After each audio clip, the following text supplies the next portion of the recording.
ladies and gentlemen, and welcome back, or I guess I'll say welcome to the new version of Buzzer Beater Banter. We took a little break. I had to find a co-host that, could be there regularly and someone I had a connection with. And why not? He was a guest on one of the early episodes. Why not get my guy, Nick Cheramie, who I did a freaking radio show with. We're back, baby. We're back, man. Yes, glad to be back. So this podcast, you'll be getting 2 times a week with me and Nick, beginning of the week, end of the week. One will recap the weekend and one will recap the week. And then during the week, you'll get interviews that I get with certain different people among the media. Nick also maybe have some with some baseball people. We'll just have interviews to supplement during the week. But excited to be here. Sorry to the people out here that, it didn't happen before the Super Bowl, but shit happens. So now we'll get to talk you leading up to the season, which is some of me and Nick's favorite best content was leading up to the season, the speculation. And then we'll talk speculation and prep, man. That's the stuff. So what you'll get until the NFL season starts this upcoming season, you'll get speculation, you'll get draft coverage, you'll get NBA coverage. We're going to hit the NBA. I'll have a bunch of guests coming on for that. We'll also be doing college basketball where Nick and I will go to some Ragin Cajuns games and literally get you ready for March Madness. I'm about to start educating myself on that, heavy for this pod. Of course, Nick is going to have his college baseball segments and MLB if he wants it, so he'll be covering that. And I was going to say I'm heading out to the first weekend. I'm going to be probably trying to catch a game. I want to catch the Friday game, and I'll get into it when we talk baseball. But boom! I'm stoked. We'll have MLB coverage, we'll have college baseball coverage, and then we'll be having high school coverage, high school football when it starts. So glad to be here. We are committed to this, so be on the lookout. Like we said, and then Nick will also be streaming on Twitch more than likely, so you'll be able to catch his streams. But glad to have you, Nick. How you doing, brother? Dude, I'm good. I'm doing good. Short week was what I needed. I didn't do anything crazy for Mardi Gras, so it's not too crazy, but yeah, me neither. Mardi Gras for me was one parade. Yeah. And I didn't even really drink, not at all. My girlfriend and her friend drink. And then we had my girlfriend's birthday right before Mardi Gras. And then we had Valentine's Day, which was where I got drunk. So I'm glad all of that is over. Yeah. It's just back to grinding with the pod. And because that was just to have Mardi Gras right into Valentine's Day, because you still have that portion of it. I may have the extra girlfriend. It's a lot to deal with in being a Louisianian during this time. You got to watch where you drive. I feel like every Louisiana business has been saying it on social media, but anywhere else it's just Tuesday. Mm-hmm. It's in some cases that might be better, but in New Orleans shuts down for 2 weeks. I know, yeah, New Orleans is it doesn't even exist. But nah, look, I love Mardi Gras. It's such a unique part of this culture, but especially. I spent some time working at the Cajun Dome, and we did Mardi Gras balls. And stuff. Yeah, you had a lot 80-hour weeks. And Jesus, I am pretty much Mardi Gras out for probably the next few years at least. Dang, it was that much. Well, bro, it was last year, not this past year. This past year, actually, I was surprised my fiance by being like, you know what? I'm excited about Mardi Gras, and she was like, what? Because last year I was like, don't talk to me about Mardi Gras. I don't want to see purple, green, and gold in the same room. I just get the hell out. No, but no, I much more enjoyed my time this time around. And on Monday on Lundi Gras, if you that's the parade I went to. Well, so I spent some time in the city, and then for my fiance's Valentine's Day gift, I was like, here, go on a little shopping spree. We'll go on a shopping spree together. Nice. Let her buy some clothes and all that other good stuff. So hell yeah. So she had a good time with that. And that was I kind of made more of my focus on Valentine's Day. I mean, I'm about to get married, trying to start off right. Yeah, thanks. Happy life. I get it, brother. Hey, I get it, bro. So with that being, go ahead. You got something else? No, I was just gonna say I told her today, I was like, yeah, I'm going to be going pretty much straight home after I get off work because I got to go record the pod with Lynn. And she's like, oh, yeah, that's great. She goes, but I really, really wish you could just stay. And I was like, listen, I'm going to move my stuff in. And then I'm going to have my recording studio there. Yeah, facts. There, yeah. But so real quick, because people don't know, like I said, we did a radio show together and we know you're about to get married. I'm assuming you haven't done the move yet. When does that happen? Is that so we're trying to work that out right now. I mean, there's some massaging that has to go on. Yeah, you got to get, you see, okay, I'll say the one thing that I like about being in, I know this is Bros Who Think talk, but whatever, you're getting to know us. The one thing I like about living with my girlfriend now is I don't have to go through that period of, all right, now we have to live together. Like, I know what she's like. She's seen me at my nasty, you know what I'm saying? Like, when you live, and we spend a ton of time together too. I know, so that's nice, but like it adds not a different, it adds a different effect. And legit, I'm such a, you could ask Tori this all the time. I'm such a logistics and like efficiency guy. So she'd be like, "Could you come see me?" And I'm like, "Well, no, because if I come see you today, then that means I have to drive home and I'm going to be wasting gas and this and that." Yeah. And she's like, "Well, you know," and I was like, "I'm just trying to make the right choices, bro." once y'all get the move in, that'll help you a lot. So yeah. But we have a docket for you. So like I said, this will be a shorter show. We'll dive into more of the stuff next week. But we have on the docket today, we have, and the way we do this, each week I'm going to tell you the topics we have so you can jump through and listen to what you want. But we're talking about the Super Bowl. We're talking the Chiefs dynasty. We're going to talk about Patrick Mahomes, where he ranks. We're going to have honest conversation about the Saints, and that will probably carry over into next week. We will then talk about, if we have time, the best running back we saw when us growing up, to do a little history segment. We'll try to have a history talk, maybe a little NBA talk. If not, we'll save that for next episode. And then, of course, Nick will introduce his baseball segment to you guys. So without further ado, let's get into the Super Bowl. I don't like the narrative of, oh, Kyle Shanahan shit away another Super Bowl. To me, this was more so Patrick Mahomes and the Chiefs are really just that damn good. And the defense is that damn good. Yeah. And also, to that point, I don't like that they scapegoated the defensive coordinator to the 49ers and fired him.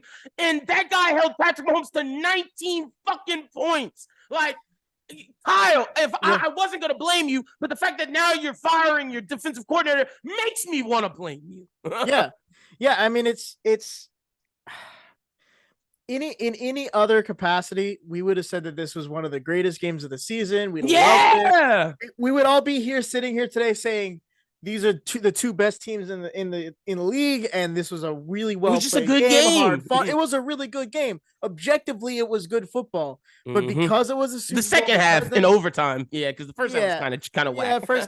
But it was good football nonetheless. There's points being scored, right? I mean, there's the rally and all that stuff, but in any other capacity, this would have been an amazing football game. But because of the Super Bowl, because of all the storylines behind it, it's all of a sudden like the hugest deal. And I mean, yeah, it feels bad.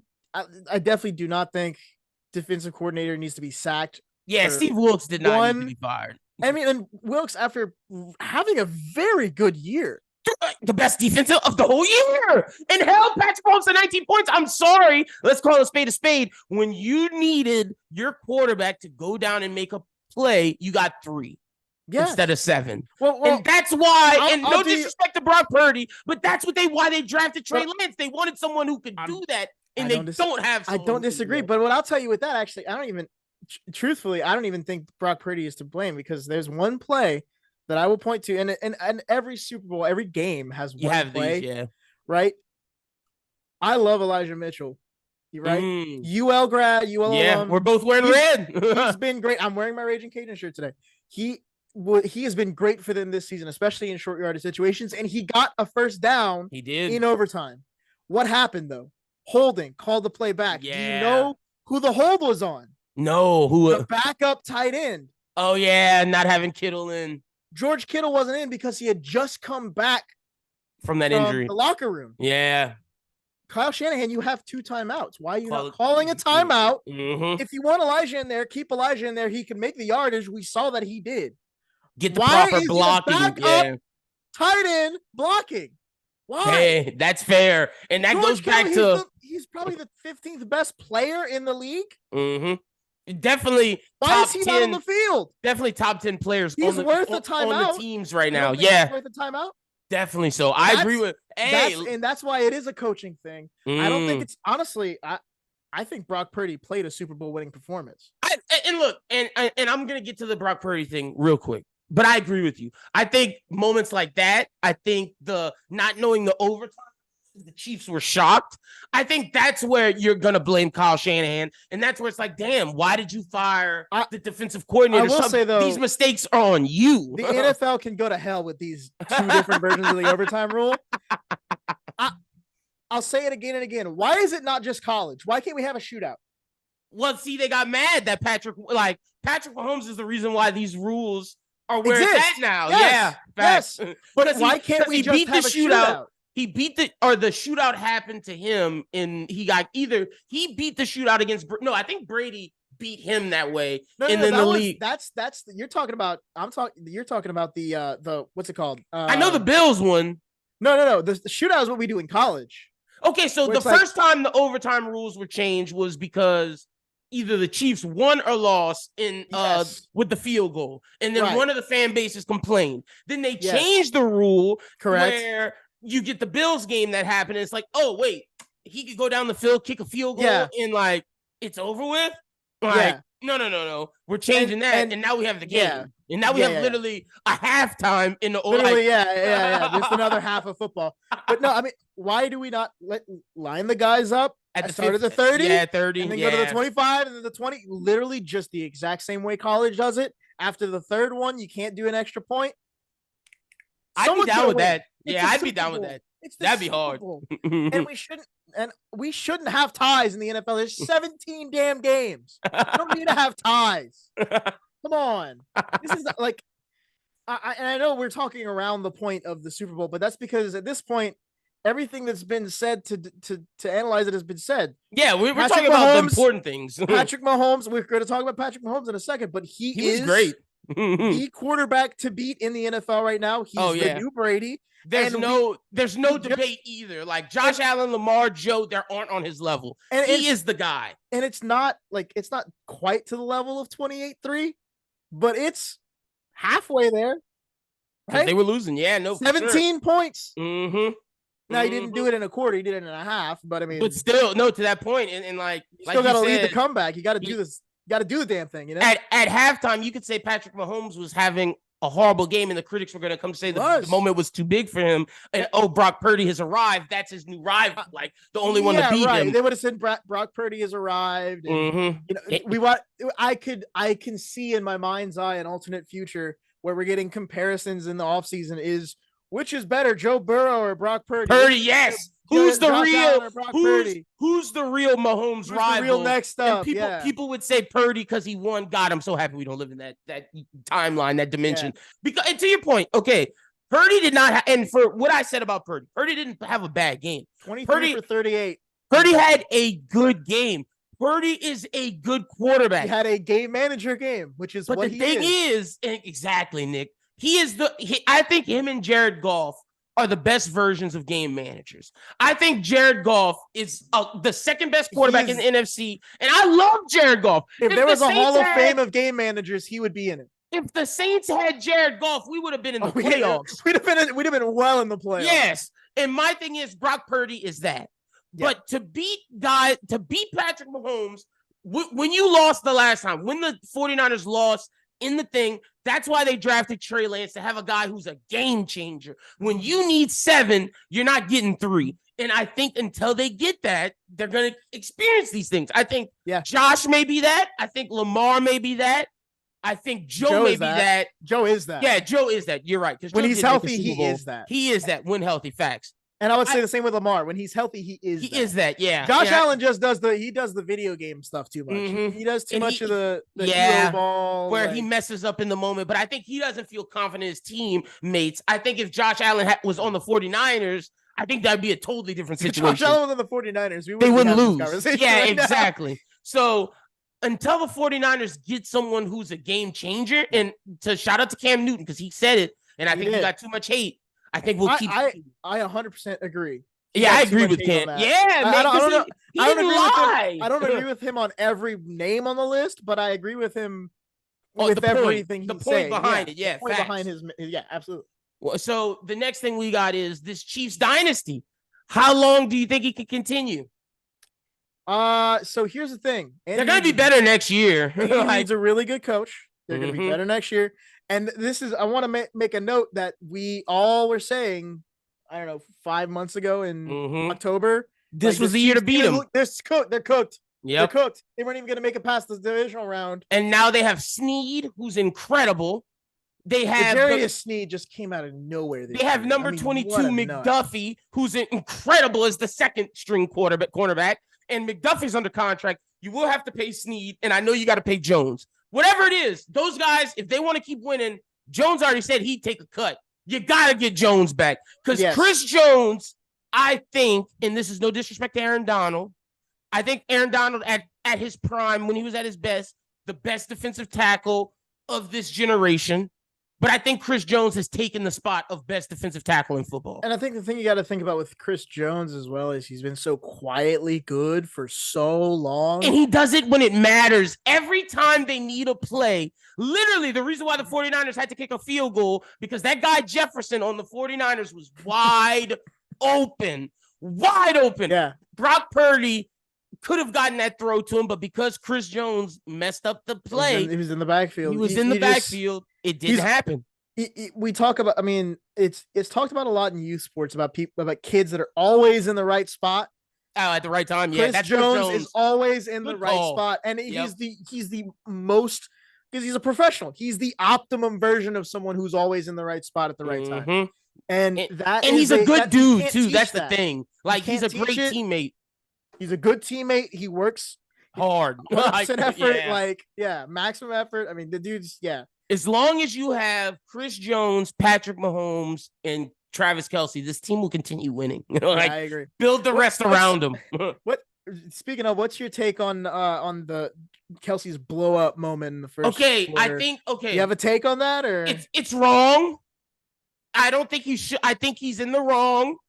But like he said, and like Andy said, it would have been blown out of proportion if they lost.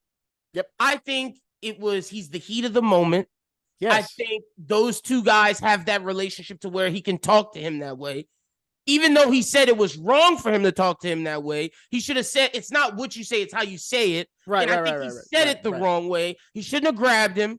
And I think that they're both okay. I know. They both acknowledge it. I know it's the outside should let it go. Yes. I know it's a coach-player interaction, so we normally tend to have a different sort of like expectation of how that interaction is supposed to go.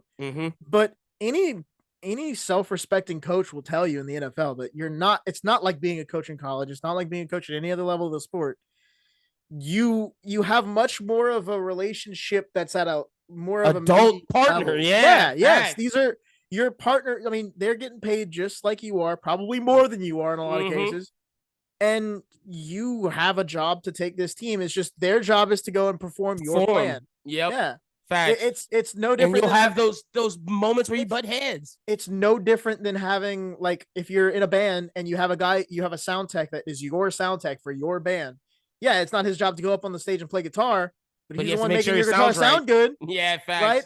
And those two, like, if the sound guy says, "Hey, this doesn't sound right," and the guitarist is like, "No," they will argue. It happens. It happens exactly, because we talk all the time. We'll talk about, like, man, like Kirk Cousins and Justin Jefferson and getting into it on the sideline, or Josh Allen and Stephon Diggs. It's like, yeah, these guys want to win, and they don't always have the same idea of how to accomplish that. And the Chiefs are losing at this moment. Kelsey's like, "Hey, have me in the game." Yeah, even though he said at the time he couldn't have done anything to change the situation. Right, of course not. But it's like, put him in the game, coach, and they resolved it. So I think it's not. Yeah, I also thought it was kind of blown out of proportion too. I was just curious to see, because I have heard so many different things about, like, what, like, like, this is all going to get swept under the rug because they won. It's like, no, it's going to get swept under the rug because it doesn't matter. Yeah, facts. But it definitely would have been bigger if they lost, like 1,000%.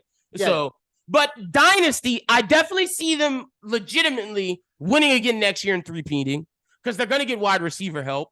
Now, the question is, how many do you think right now, we'll make a bet, how many do you think they'll achieve when it's all said and done, Chiefs Dynasty? How many you're giving them? So what are they at right now? 4? They're at 3 total. 3 with Mahomes. 3 with Mahomes, yeah. with the chance to three-peat this upcoming Yeah, I year. was gonna say. I mean, and Mahomes is still young. He's got plenty of years left, and I don't really see him leaving anytime. The thing is, he'd be a fool to leave. How long until Andy Reid? Andy Reid is the and honestly, I wouldn't even be surprised if we saw a situation like we saw in Philadelphia where Andy Reid's this kick-ass coach, and then he just kind of just gets gotten rid of. Yeah, I mean, there was a lot of extenuating circumstances behind that firing, and it's a lot of like NFL history. And I think it's more so he'll retire than get fired. Exactly. Yeah. I just don't see Andy Reid getting tired of winning anytime soon. I was gonna say 8. Okay. So, and I don't know if they'll be they won't be consecutive, obviously, but so I think we get 8 before Reid retires.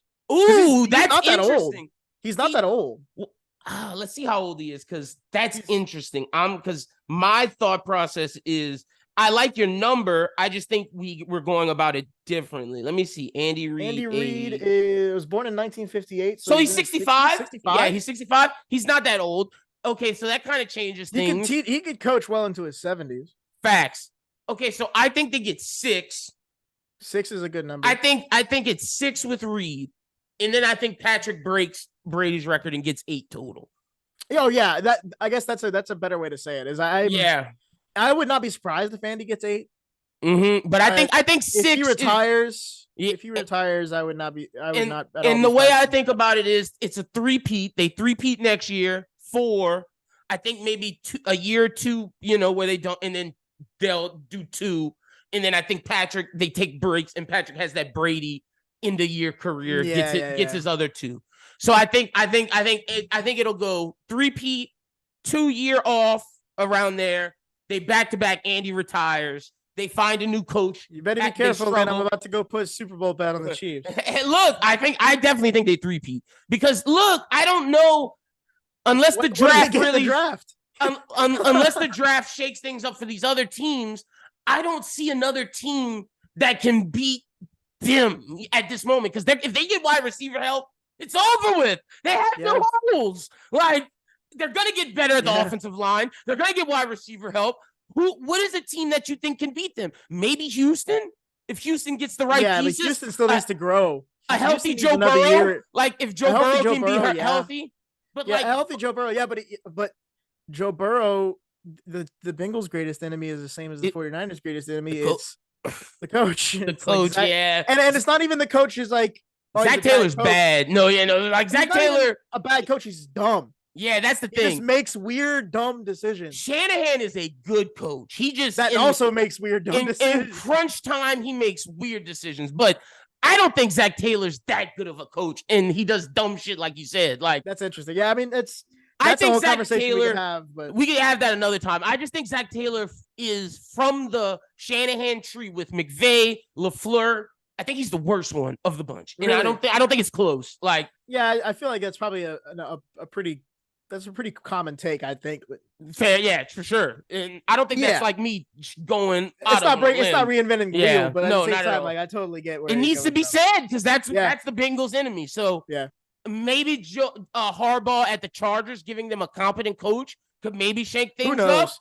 up. But I still don't think we've seen the best of Justin Herbert. And that's what we have. I think it's going to come down to him. Yeah. That's what I think we're going to find out how good he is. Next thing I got for you. Where does Mahomes rank all time? I have him 3. I'm legitimately so scared of this question. I have him 3. Brady 1, Montana 2, Mahomes 3, Manning 4. And I know Saints fans want to put Breeze 5. Wherever you want to put Breeze, you can. Yeah, Breeze. But I think it just goes back to what our criteria is. If we're going by Super Bowl winners, then he's got to be top 3, top 4. I think I'm going by more than I think Super Bowl wins. I think if you go by his whole catalog and you put it in terms of how long compared to how long he played. Yeah, he's got to be 3. He's definitely So I'll say this: he's definitely top. This is like the most softball ever, but he's definitely top 10 already. Oh, easy. I think he has to be top 5 if you're going to put him at 5. I was going to say, I feel like he could pretty easily slot in top 5. I just have a hard time putting him over any of the big guys, the old guys that we grew up with. Give me the 5. Give me your 5 right here. Because I go Brady 1. It's Montana Brady 1. 2. I go Montana 2. Yeah, I would say Brady won. Shoot. Because see, I had to put his feet to the fire, fans. If you didn't listen to us on the radio, this guy's a Saints stan. I'm And a it hurts killer. him. It hurts him that he might have to put Mahomes above Breeze right now. I'm gonna have to put Mahomes above Breeze right now because yeah. I mean, he's it's just hard. got better. He has better play. He has better playoff wins than Breeze right now. I would say that's the problem. I want to say that not only that, but like I think Breeze. The reason that it's so hard, especially for Saints fans to let go of Breeze, is because of the impact he had. Yeah, his impact is better than Mahomes right now for sure. There's not gonna be. I mean, unless some city goes through some horrible tragedy, which God forbid. Yeah, there's not going to be a quarterback that has a bigger impact on a city than Breeze ever again. Yeah, no, that's fair. That's respectable. I'm gonna go Peyton Manning too. Ooh, okay. That's just because I'm a Montana hater. Gotcha. Don't get like twisted about that. So it's Brady, Manning, Montana, Mahomes, Breeze. Mahomes, Breeze. Okay, I'm going Brady, Montana, Mahomes, Manning, and then Breeze. Personally, that's my personal. I can understand. I was also gonna say I could put like Marino in there too. Oh no, that bum didn't win. I'm putting Elway above Marino. All right, that's our Mahomes ranking. I'm sure it will change. I definitely think if Mahomes three-peats, he's above Montana. Like legitimately, if he three-peats, that's something that's never been done. And it hasn't. I think people would want to. I don't think he passes up Tom if he three-peats, but I definitely think people would start the LeBron Jordan conversations with Mahomes if he three-peats. Yeah, with Brady. Now, interestingly enough, though, if I remember correctly, LeBron really wasn't playing when like LeBron and Jordan never played. No, never. And that's the thing that hurts Mahomes is Mahomes played Brady and lost. Yeah, facts. He lost. That's what hurts him. That definitely does. And that's why I think he has to get 8 to pass up Brady, me personally, because he lost. I don't care if he three-peats. I think three-peats putting him instantly in second. Yeah. Like it's the intro from the Black Ops Zombies when Castro's like, "Why is he here? He lost."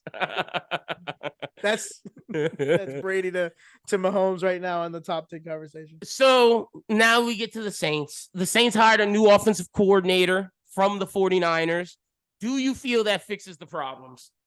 No. Yeah, I think Dennis Allen being there, we're still unless he just man, only way that fixes the problems is if Dennis Allen says you do offense. Yes, I was about to say that. If he just says I don't even want to touch that side of the ball, talk yours. To me about it. It's yours.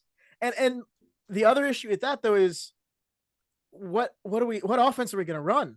We can't run Shanahan's offense here. We don't have the pieces for. Yeah, we got to change it up. That's facts. We're gonna have to run something slower. We have to run something more methodical. We would have to get rid of Kamara for sure if we're trying to. So here's my thing, and he's part of the Shanahan tree. We'll see what happens. If he has the chops to do it, we need to run something closer to what McVay runs with the Rams. Yeah, true. Pre-snap motion, lots of single back, a lot of dink and dunks, not a lot of deep shots. Passes. Yeah, because Carr has to be like, we don't want to get into the red zones with Carr. So Carr doesn't have to move quick. He has to throw quick. That's what I'm saying. A lot of dink and dunk, fast-paced throws, like move the ball to where you score with yak instead of you getting to the red zone and have to throw and score. Because it's not going to happen. Because that plays to the team's strength. Because if we do get to hold on to Alvin Kamara, God willing. We got Alvin Kamara, if we keep Michael Thomas, Michael Thomas. I don't know who knows what's going to happen with him, but he could be. Well, even if we lose him, we still have Olave in Olave. Dude, A.T. Perry. Yeah, A.T. Perry. Dude blew up at the end of the season, and Kirk I want to say we were still sitting in a radio station, and I said A.T. Perry is going to make this team. Not only is he going to make this team, he's going to be the third wide receiver in the next year. And he will be the third wide receiver next year. I think you can get rid of Michael Thomas and run Kirk. Olave, Kirk, and and A.T. Perry and have great yak masters, legitimately. Yes, like, just 3 it's like that's like what the Chiefs run with their wide receivers. MVS is kind of a big guy, but other than that, they don't have a big physical wide receiver. They have a bunch of scat guys. But I still think Derek Carr is an issue. I think the O-line is an issue. But I think that's what you say. You take as much of the game out of Carr's hands as possible. Yeah, you don't let him make the mistakes that he made this year when he would throw those picks because he thought he could hit it. Yeah, it's going to have to be very game managery, very run heavy. Run heavy, game manager, play action, bootleg stuff, but only like pre-designed, like bootleg. Hey, bootleg the ball. You got 2 options: one deep, one short. Make one of those. That up. Right. Yeah, facts. If you're throwing it long, don't throw it on a line. And defense be great. Short, don't float it. Defense be great. We can make the playoffs like that. We can. We'll talk. You can win the division like that. We'll talk more Saints next week because I think we can have a longer conversation breaking down where we think the Saints need to improve. Just initial thoughts of the hire. Now, let me ask you, this will be our final segment. I'll do basketball next week. Give the people what they can look forward to with your baseball coverage. Okay, so I am going to be attending at least one of the games, probably just one of the games because I have to buy the tickets. But yeah, we're no longer getting it free. Yeah, we don't get in free. Wait, actually, I think I can get us credentialed. Now that we're doing this, I think because I have a good relationship with the media people there, I think I can get us credentialed. So well, cool. We'll work on that. But in the meantime, I'm going to at least one game this week. And I'm telling you, if you are watching this and you're in the Lafayette area and you have a chance to go to the games, if there's one game you want to go to this week, it's the Friday game. And I'll tell you why, because transfer, and I want to make sure I get his name right. I think it's Jack Martinez. He's from Trinity College. He is going to be pitching tomorrow. He is the starting opening pitcher for the first regular season game for this team. And if that doesn't excite you, nothing will. Facts. He is a huge transfer. He's been doing so crazy well in fall ball. DeBarge is still around. He has Sun Belt Conference preseason honors. He has All-American honors preseason. We know he's going to be a nutcase. A lot of the pitching staff's back, and the pitching staff that's new is all really talented guys. You got Martinez starting on Friday. LP Langevin is kind of their, like, I think his name is Louis Philippe. I don't know where he's from. He's a transfer as well from I think JUCO. Okay. He is kind of leader of the bullpen, really good reliever. This is kind of your David Christie guy. Okay. Right? And David Christie's still around, by the way. So, I mean, the bullpen is only getting stronger. And if Deggs keeps doing the small ball thing, you're going to see a lot of balls in play. You're going to see a lot of walks. You're going to see a lot of stolen bases. It's fun baseball. It's like watching baseball in the 90s. And okay, if you're going out to any game this weekend, I would say go to the Friday one because you get to see Martinez in action, which is this new guy who apparently he's good enough to be leading off the weekend. And you're going to get to see some good small ball. And I think it's Wright State, if I'm not mistaken. I'm just trying to make sure I get the right team. By the way, the Ragin Cajuns website is screwing me up right now. Yes, Wright State. That's so who they play this weekend? They were the champs of the Horizon Conference last year. Okay. So, I mean, it's a small conference, but these guys are champions. They know how to win. The purpose is to see the new talent of the Cajuns. Yes. Gotcha. And let's go see the new talent. And look, this is going to be I'm so excited for springtime at Russo Park. I can't wait. It's going to be beautiful. It's always a good time getting there. Always a good time. And I'm thinking see some of the Lourdes construction going on at the football stadium in the background. I'm thinking on the early episode next week, after you get to see them in person, see what they do for the weekend, we can break down, get your thoughts on how the team can progress in the Sun Belt this year and how good you actually think they are. Yeah, I mean, you'll have a better idea because fall ball is one thing and all the preseason honors in the world don't mean jack shit if you don't hit the ball. So yeah, until you play. We saw that last year. They started off slow. Yeah, they started off slow and they caught fire at the right time. And you know what? That's something this baseball team has done the last 2 years. Mm-hmm. So if they can keep that kind of, I mean, look, I don't want them to start slow, but if they start slow, they better do the same damn thing they did last year because they got to the Sun Belt, they got to the NCAA regionals, and I'm happy with that. Facts. So excited for Nick's coverage of college baseball this year. Major League, who are you excited for? Major League, man, it's all over the place. It's been one. Is it the Dodgers? Is it the Dodgers league? Let's be real. It's the Dodgers. It has to Okay. be the Dodgers league right now. I mean, Like, the Orioles did get a good pitcher though. The Orioles are looking look, the good on that Orioles other look side. good, but if Shohei is going to be must see baseball this year Facts. with the Dodgers, with a team behind him that can actually put runs on the board when he's pitching, with a team that can actually get strikes when he's in the batter's box, with a team behind him, Shohei's. I'm not saying it's this year, but Shohei's gonna get a pennant with the Dodgers. It's happening. I believe it. I believe it. Look, it could be this year. And it won't take as long as you probably think. It could. I'm excited. I'm actually going to pay attention to Major League Baseball this year. I'm going to continue supporting the Phillies from, there you go. You know, that was the team I picked when we were at the radio. I'm going to continue to follow the Phillies, and we'll dive into it this year. It's still going to be a fun squad, man. I think the teams that I'm interested to see this year are the Phillies, the Orioles. Shout out to our guy Brian H. Waters, and the Dodgers. So I'm excited to see what happens. I'm looking forward to all those guys. I'm looking forward to see the Rays again this year. Okay. They had a lot of offseason problems with, stuff on Wander Franco and all that stuff. But I'm looking forward to seeing their team, how they recover from that. And obviously Houston's always gonna have my attention. Braves are gonna have my attention. I mean, all those NL squads that are gonna be facing up with the Dodgers. They gotta come with it. Yeah. They gotta come with it.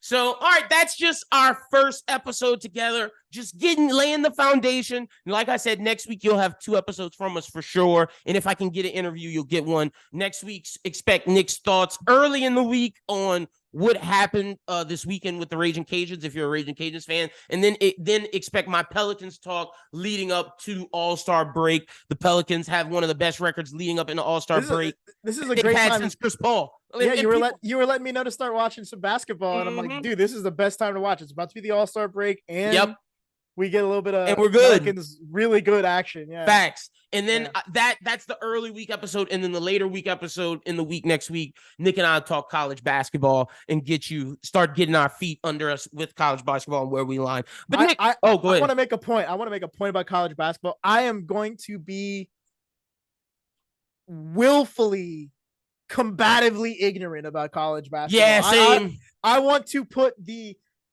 dumbest bracket together when that happens. I cannot wait. Because look, I'm not even gonna pretend. I know college basketball a little bit. Like I've seen it, I know the Blue Bloods and all that stuff. But it's different, man. It's so different this year. It's so different. Some of those games, and the reason why I was hesitant at first, but I was like, nah, let's do it because I want to go to some Cajuns game. Some of those college basketball games are unwatchable. Like they play such a different style than what we know basketball. I imagine today. For someone who watches a ton of NBA. They're very unskilled. They're very unskilled. And like, it is very much so like March Madness is going to be interesting because I think it's going to be whoever figures out their coach's stuff in time. Yeah. Because I mean, if you're a young team and if you're an older team, it's like, are you talented enough for being an older team? Without taking up too much more time, man, that's got to be the sport. Like, I would say baseball and football in the NCAA, like you watch these guys play, and a lot of them you can already see them in a pro uniform. Like they're playing at that level. Where college basketball, this is a bad draft class. But it's because I mean it's just it's so pure numbers. Yeah. I mean, how big is a baseball team in the MLB? It's like 40 people. Where basketball is like 50. Football's 53, and then you get 30 teams of 15 players. Yeah, and like sometimes it's 13. Like that's 15 is like if you add like 0.0000001% of all college basketball players. Go. And basically even D1 college. And like just to put it in perspective, the best college basketball player this year is Zach Edey from Purdue, and he probably won't be in the NBA. And if he is, he will be a role player at best. And that's the problem with college basketball right now. Yeah. And we have we'll talk more about it, but that's just, it is what it is. But all right, Nick, tell the people where they can follow you at on social media. Yeah, look, you can follow all of my sports escapades at ShareIt'sMe, CheritSME on Twitter. And if you're interested in video game stuff, Rogue Revenant, Twitter is the opposite. Revenant Rogue, REVENANT on Twitter, and then that links to all my other nonsense on his Twitch. Make sure y'all go follow him. Yeah. Hell yeah. You can follow me at LinBWT. Follow the Bros Who Think at Bros Who Think. Like I said, buzzer beater banter. We will be coming 2 times a week. Just this week, you're getting this one, our opener. Next week, expect us 2 times and then some extra interviews. But until the next time we talk to you, have a good one and peace.